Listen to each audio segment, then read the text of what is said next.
Yes!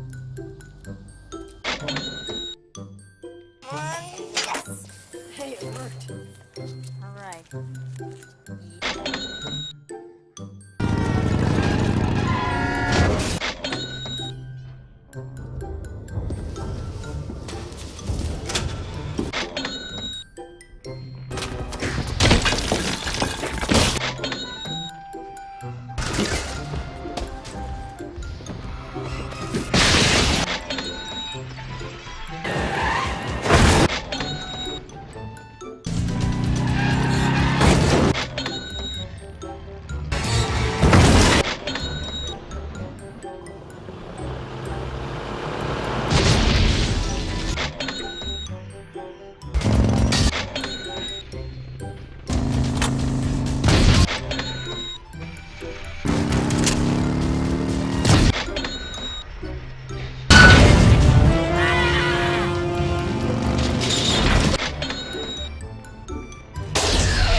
You got a quarter?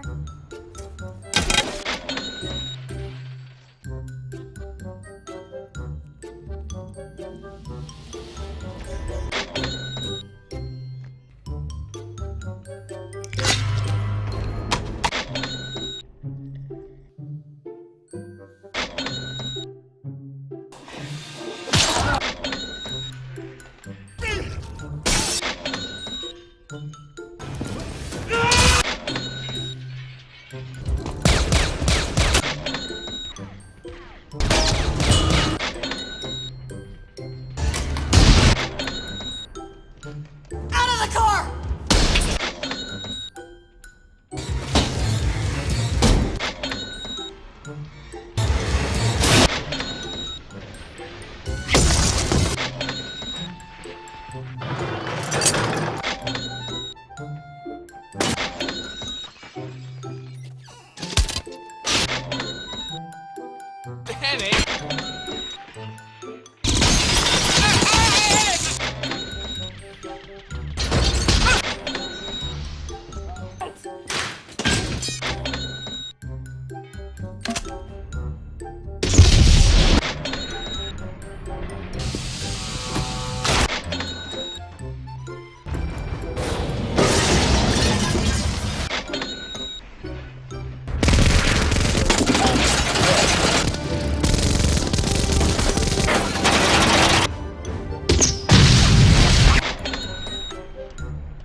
To get that out, you have to just bite.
Adios.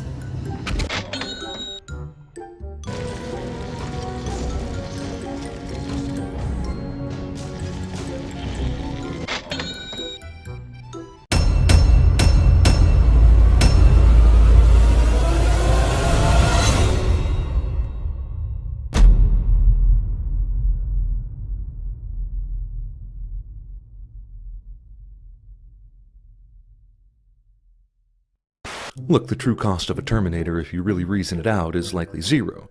I mean, we're talking about a nuclear holocaust future where humans are scarce and they're just robots taking the parts of the pieces of metal and making other robots. It's not like they had to pay anyone for parts and labor and But zero isn't any fun for anyone, so here's how we came up with the numbers. The most expensive humanoid robot we could find in existence today cost $44,000. Of course, the T-800 would be much more advanced than that, but you also have to remember that many decades in the future, the manufacturing cost of such a robot would have come down dramatically. And the T-800 was even an assembly line product, as we saw in that McG movie we all pretend didn't happen. So that's how we came up with a price of $87,500 for the T-800. If they could have had the technology in 1991 to mass-produce T-800s, we estimate it would cost $87,500 each. For the T-1000, we looked at the closest thing we could find to liquid metal, ferrofluid. The lowest price of ferrofluid per ounce on Amazon is $10, which would come to about $30,000 just for the metal alone. But the T-1000 is much more than just metal. It can change its shape, so there have to be some kind of transistor, probably the size of an atom, be it a nanobot or some kind of DNA strand or whatever. Transistors are pretty cheap, at least today, less than $1. Even cheaper in the future, one would imagine, but there'd be millions of them. So combining the liquid metal with the transistors, remember this is basically just parts, we're not even counting the programming involved, we came to a number of $10 million for future dollars, which is $5.8 million using 1991 dollars. But none of that really matters because the true cost, as we said, is zero. Robots building robots in a post-apocalyptic future is a very low overhead business.